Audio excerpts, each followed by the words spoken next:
manusia yang paling bahagia. Manusia yang paling bahagia? Kalau Farhan nak tahu siapa manusia paling bahagia, ni yang cerita kat Farhan. Kisah seseorang nama dia Fairuz. Fairuz adalah pekerja yang baik. Oleh sebab dia bagus, bos dia naikkan pangkat dan naikkan gaji dia. Agak-agak Farhan, Fairuz tu manusia paling bahagia tak? Bahagia sebab dia dapat naik pangkat, dapat gaji banyak. Bukan. Lepas dia pangkat, esoknya pula Fairuz dapat berita yang dia sakit. Doktor cakap Fairuz hanya ada masa 3 bulan untuk hidup.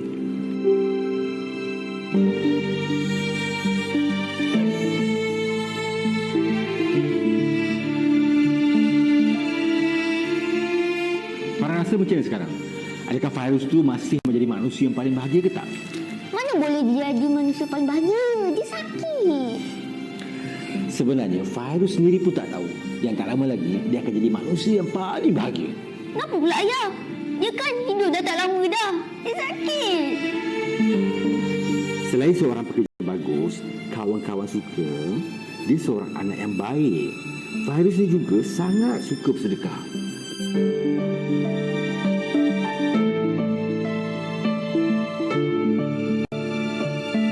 Manusia yang paling bahagia ialah manusia yang bila mana terhenti nafasnya, namun tidak terhenti pahalanya, mengalir dan terus mengalir. Hasil daripada amalan bersedekah. Jadi kalau Farhan nak jadi manusia yang paling bahagia, Farhan kena selalu sedekah lah. Ya, bersedekah dengan niat ikhlas kerana Allah Ta'ala.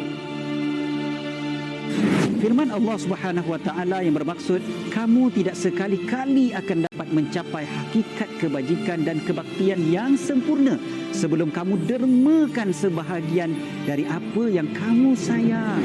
Ayuh bersama-sama membangunkan aset Islam dengan berinfak untuk dana pembangunan masjid dan tahfiz melalui Pertubuhan Mihrab. Insya-Allah dengan infak ini kita dapat mencapai kebahagiaan yang sempurna di dunia dan di akhirat. Untuk maklumat lanjut, layari www.infakmihrab.com. Berinfaklah sekarang.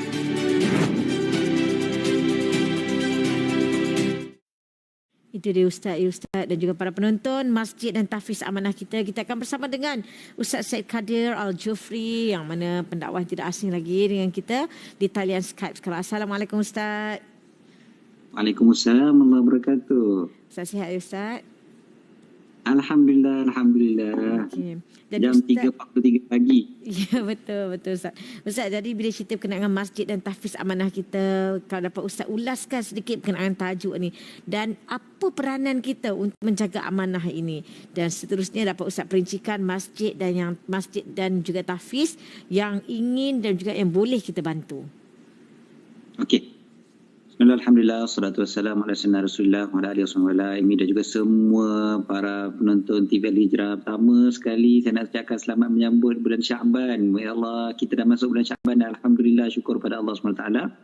Bulan Syaban adalah bulan yang menggambarkan juga cinta Allah kepada Rasulullah SAW. Jadi kita banyakkan berselawat kepada Nabi SAW. Bila dah masuk bulan Syaban, maknanya tak sampai 1 bulan ni kita akan jumpa bulan Ramadan, insya-Allah. Dan Ramadan, Nabi SAW adalah seorang yang sangat kuat bersedekah. Mudah-mudahan kita dah bermula daripada bulan Syakban ni lagi, kita dah bersedia dengan banyakkan bersedekah. Dah mulalah sikit-sikit. Setiap hari kita nak bersedekah. Jadi kita cari je mana kita nak infak. Jadi Alhamdulillah pagi ni Allah dah pilih kita di kalangan mereka yang menonton rancangan Assalamualaikum untuk kita dapat peluang pula untuk berinfak. Banyak Allah Ta'ala bukakan hati kita, ruang dan peluang untuk kita supaya kita dapat infak pada pagi ni. Jadi nak infak mana? Kita tengok sana sini macam-macam ruang kita dah boleh infak. Alhamdulillah. Zaman kita sekarang ni tak ada alasan dah untuk tidak berinfak ni. Maknanya sana sini ada orang buka peluang untuk kita berinfak. Jadi salah satu daripadanya apa yang dipanggil sebagai Pertubuhan Mihrab ini. Jadi sebelum kita pergi jauh, kita bayangkan dulu tadi ada yang dinamakan sebagai Fairuz ataupun watak si anak dengan ayah tadi yang terbayang bagaimana kan kalau meninggal dunia dalam keadaan kita tahu yang kita memang akan mati. Tak kira lah yang tadi tu dia ada penyakit kanser ataupun apa juga sebab sakit tak sakit, semuanya kita boleh mati. Tapi adakah kita nak mati dalam keadaan kita tak bersedia langsung? Dan Fairuz tadi tu kiranya mati dalam keadaan bahagia, tersenyum, nampak ada jenazah dia tu kan. Lakonan semata-mata ya. Lakonan semata-mata. Tapi kita boleh bayangkan, ya Allah, kalau aku mati nanti macam mana agaknya. Apa yang aku tinggalkan, yang mana pahala aku dapat terus menerus sampai kepada aku. Dan ada dua perkara yang paling selalu yang kita boleh dapatkan. Selain daripada anak yang soleh, ada dua perkara yang kita boleh dapatkan pahala tu berterusan sampai kita dalam kubur. Iaitu satu dipanggil sebagai ilmu yang memanfaatkan. Satu lagi adalah amal soleh kita yang jariah, yang berterusan. Dan salah satunya adalah masjid dan satu lagi ni adalah tahfiz, kan? Dan dua komponen inilah yang sangat penting dalam masyarakat kita, ini dipanggil sebagai aset Islam.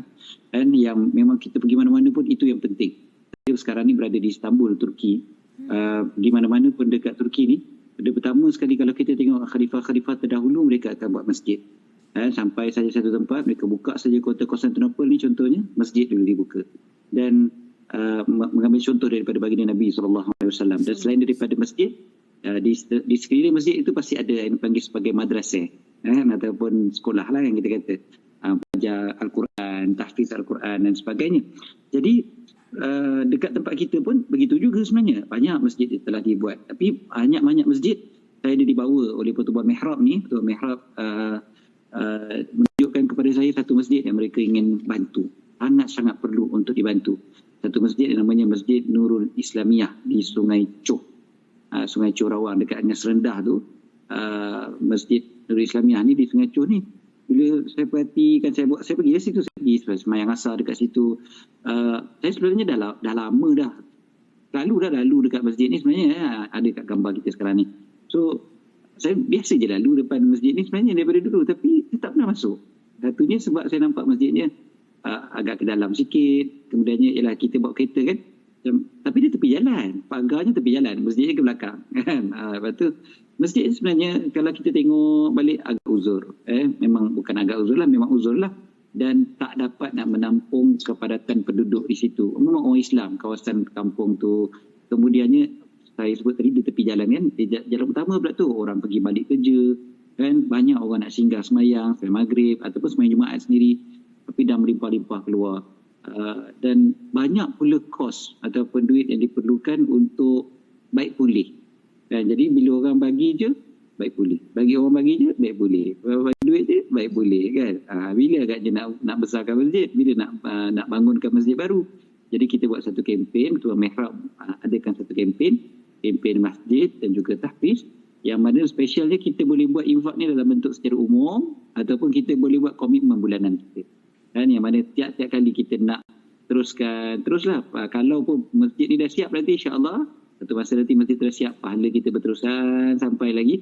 Dan seterusnya kita ada pula masjid-masjid lain yang kita akan bantu. Ada pula tahfiz yang kita akan bantu untuk hidupkan, untuk bina semula dan sebagainya. Tapi yang menariknya adalah Pertubuhan Mihrab ini insya-Allah mudah-mudahan berterusan, fokusnya khususnya adalah pada masjid dan juga tahfiz. Dan kos untuk Masjid Nurul Islamiyah ni sahaja tinggi sebenarnya, lebih kurang dalam 12 juta begitu. Dan kita boleh tengok dia punya progres dekat website yang ada, website infakmihrab.com tu, kita akan nampak progres berapa banyak dah yang kita dapat bantu untuk membina semula Masjid Nurul Islamiyah Sungai Choh Rawang itu. Dan kita selalulah bila kita fikir, saya simple je bila nak tolong masjid dan juga kita panggil tahfiz dan sebagainya ni kan, saya selalu bayangkan satu masa nanti macam mana. Saya selalu terbayang-bayang macam tu kan. Orang selalu bayangkan masa depan macam mana dan sebagainya, tapi kita cuba bayangkan masa depan masjid, masa depan tahfiz. Aku ada tak sumbangan aku? Aku ada tak bahagian aku dekat masjid tu? Allah. Dan bila masjid itu dibina semula nanti, ada tak bahagian aku? Orang dulu-dulu mereka dah ada saham yang sangat besar dalam membina masjid yang dah terdiri, megah, alhamdulillah. Sampai sekarang kan, semalam saya semayang, saya masuk ke masjid, contoh je lah, masjid yang dibina pada zaman Sultan Muhammad Al-Fatih. Kan, masjid yang begitu lama kan. Saya masuk ke masjid Abu Ayyub Al-Ansari. Saya semayang kat situ, ada tertera nama guru kepada Muhammad Al-Fatih. Diletakkan dekat tepi tu. Kenapa?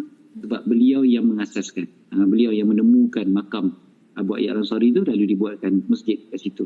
Dia kata, ya Allah banyaknya pahala dia orang. Ya Allah, setiap kali kita semayang kat sini kan, dah beratus-ratus tahun kan, setiap kali tu dah pahala tu sampai dekat kubur dia orang. Tapi Allah, takkan aku tak nak peluang macam ni. Kita ada peluang pagi Jumaat ini, Betul. bulan Syakban ini. InsyaAllah, mudah-mudahan kita rebut peluang ni untuk bersama-sama dengan Pertubuhan Mihrab membelanjakan sedikit harta kita di jalan Allah Subhanahu Wa Taala. InsyaAllah, insyaAllah. Amin Ustaz. Terima kasih banyak Ustaz.